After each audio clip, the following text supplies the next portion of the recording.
It only lasts 2 minutes.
So we've briefly seen a few interesting projects in this video.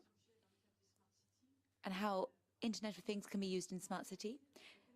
Today we're going to see how these examples of smart cities can use this technology. So I'm Olivia Faucheux. I'm Business Development Manager at Oracle. Big data, Internet of Things. We've already talked a lot during this Congress Of the needs of smart cities who need a global view. And how we can bring together the different services of the city. And put the users to the service of a city and offer them. We've talked about social value. networks. What's very interesting is how we can talk about a city. What kind of problems can we see, for instance, on the first day of school? Since this was the topic of interest on Twitter this week.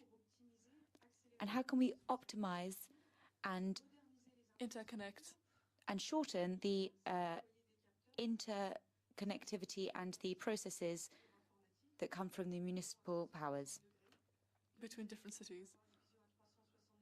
How can we have a 360-degree vision around the city to see everyone? This is a topic that comes up a lot in big data. And how can we analyze this through sensors? So we've already seen a few informations on the different types of captors that we can have in the city. We have air pollution captors, carbon emissions, public safety, weather.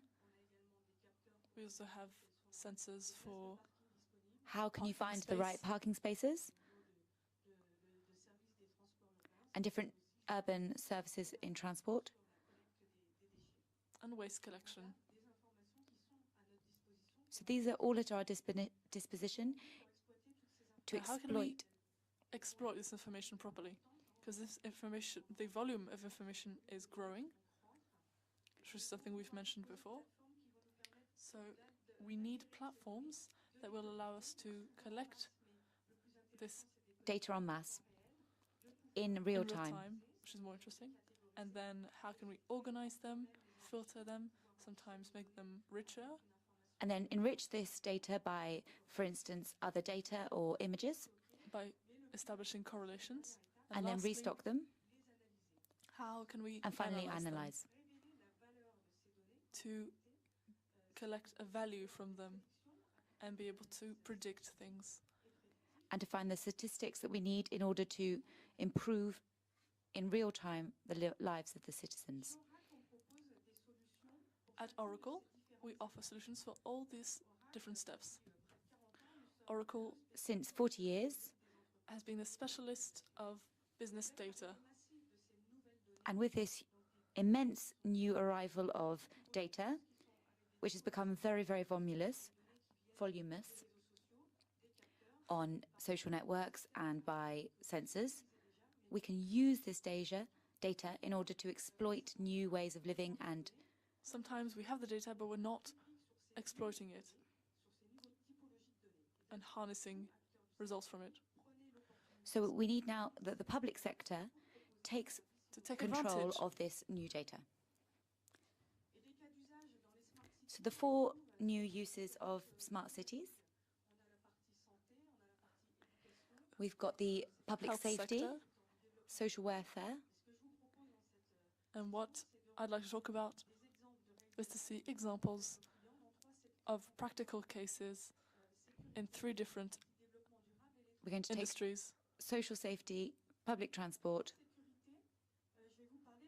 And green city. In social safety, we're going to talk about the police department. It's a 4 million people city, so the police Have a service very busy time trying to cooperate and focus on everyone. so they're faced with thievery and other unpleasant happenings. So the police deploy a commissariat in the city.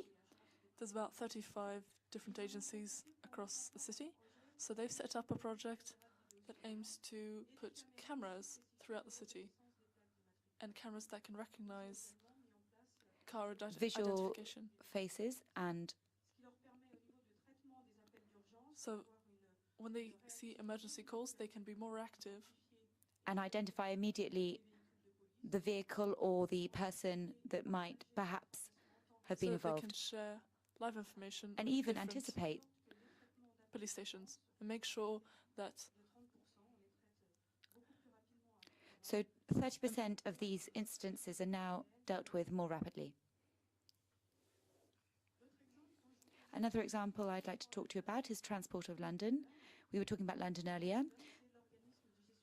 Transport of London is the management system in London put in place in order to deal with this very complex transport system.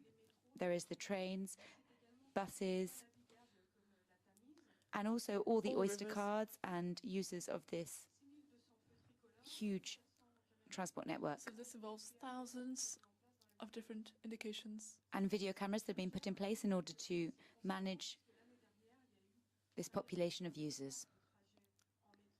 So this represents over last year 1.3 billion travels in London. That we're using these various forms of transport. There's 6 million inhabitants, but 8 they million. think that in But a this few will years' time soon- that's going to come up to 10 million inhabitants So we need to anticipate the needs of of those this. users to make sure people travel in a safe way. So they put in place a project that's going to collect all the information together and the ticket system so that everything can work together, so that we can have a map of all the use of this transport system, To see how do Londoners travel. So you have a global use. So this has been put in place thank you to a huge amount of data that has been collected. And now that- you can buy travel tickets in different types of business, enterprise, shops around the city. And you don't have to travel to specific places to buy them. So everything is also- more available, and also on the internet or on mobile apps. So we've also got a collection of information about the different problems that you might have during the day in traffic that's available to you on your personal Thanks to open data. smartphone. Now let's go to Portugal. You might know this. Portugal is an active European actor. It's very advanced in its energy and electricity Renewable. consumption. We've got a very superior number. of the amount of renewable energy that they're using. So in this environment, Oracle worked with them, with different Portuguese industries, and they've formed Mobier, which is an organization that aims to set up recharging electric vehicles. stations. So we've set out over 1,000 different charging stations in 25 cities. So you've got this in houses, in private parking, in private areas and public areas, hotels, petrol stations. So the aim of this is to make sure that someone with an electric car can charge up their vehicle thanks to a network, and they understand that this can be used in a national sense. But even beyond borders. We want this to be a compatible system so that the operators work with the users. Same thing with mobile phones. When you go abroad, you're using a local operator. We want this to be able to use use mobile phone nationally or worldwide. in a transparent way. So when we cross borders, we don't want this to be a problem. And you can still use your application. So yes, you need physical stations on the one hand, but you also need software that lets people charge properly, see if a station So is you can available. also look at your bills or pay and use this in parking stations, for instance, and also manage the clients. With a roaming option. So you can use this in the whole of Europe.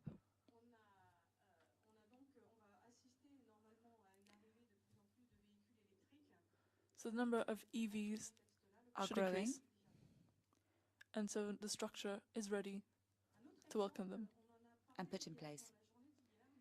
Yesterday we were talking about smart buildings. Another example in Seoul, Korea. And we're talking about convergence between electricity and security and data in a safe environment for buildings and infrastructure. Now the Lot World Tower is a skyscraper, which will be 120 stories high. It's the fourth highest building in the world. For 2016. And the society, Lot, works with Oracle to equip the tower with Internet of Things, high debit, to be able to collect different information. This is a vital function of the building. For so instance, it can for air conditioning, heating, electricity. This security. System will also deal with cameras, parking, and even controlling lighting and sound of the main rooms in the building. There's also going to be a luxury hotel. Also some public rooms, and the idea of the system is to be able to provide services to the local users people. of the tower. In a global way, but also for each individual in the tower. So there's not just a global system, but a local system put in place. It needs to be as precise as one smartphone, but also in a room. Conference rooms and... So the system wants to set out infrastructures and sensory infrastructures. To collect all the data, organize it and analyze it to give it some strong added value. The last sector I'd like to talk about is transport. I'd like to talk about Cotral. It's in Italy. It's a society that manages the Lazio region around Rome. Rome and its surroundings. There's 400 municipalities that are under its control. The train network is underdeveloped in this region. It gives an importance for this society because it's the bus that creates a link between the suburbs and the capital city, which makes this society so important in Control, they've put in place a smart city society that connects mobile applications with its users and the inhabitants of the city, via a portal so that everyone can follow in real time. what bus they can take. There's also a system of alert. For instance, if you take the same bus every night, you can see if there is an alert. A text or an SMS can be sent to you in order to tell you that there's a problem on this line.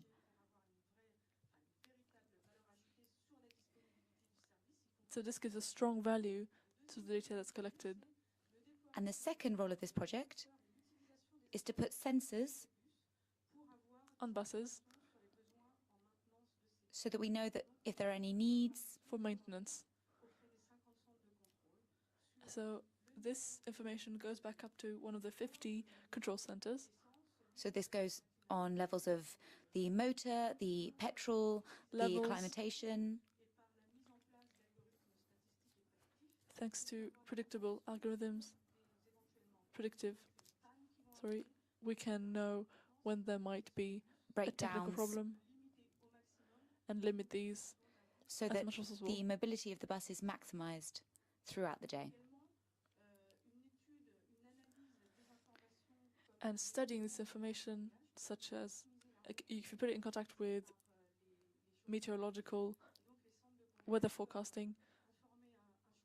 So you can inform a driver that there might be a problem with weather. Or if they need to change their path. Because sometimes the new journey might be slightly longer, so you can optimize this journey for the driver. This transformation of digital use in smart cities is used via smartphones and apps.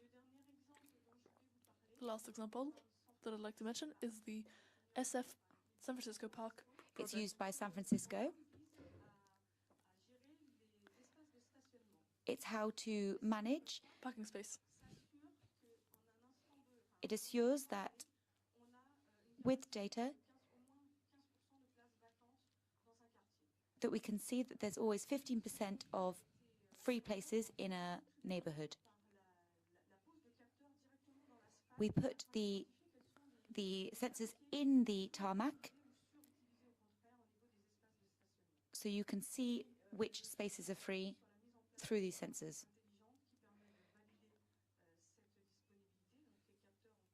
You can manage this availability, but it also means that you can put a price in 3 categories. So the stationing price in San Francisco changes depending on the day, the hour of the week, and the place. And the price of today? From $6 to $18 per hour. For instance, if there are special events. For instance, if there's a strike or sport event, the prices will be raised by a higher amount if it's an area that is closer and mostly desired. We can also modulate the tariffs in order to create the most effective means of payment and analyzing the day that this is needed. So these are live machines that can intelligently module prices, and all this information is available on the portal and the mobile apps, which lets people know where they can go and find a cheaper parking space. This program is currently employed in 8 quartiers in San Francisco districts. Results have shown that last year, the objective to have some free parking space was met, and we've also found that users will have less time in order to find a parking space. We found that everyone's very satisfied with this app. Especially since the city can also make an interesting profit. $18 an hour. And as for users, they're satisfied because they find a parking space much more quickly. And this causes less traffic, less pollution, and local citizens are satisfied. So this is a great scheme. for a Happy City initiative. If you'd like to go and see these sensors, there's the big annual event at Oracle in October. It's a system and organization that means that we can contact our users to present the new strategies of development within these apps. We'll be able to see the results. We've also got a French delegation with our clients. For those who wish to find out more and use our applications. Discuss with other French people. To propose solutions in order to deploy these new functions of smart cities.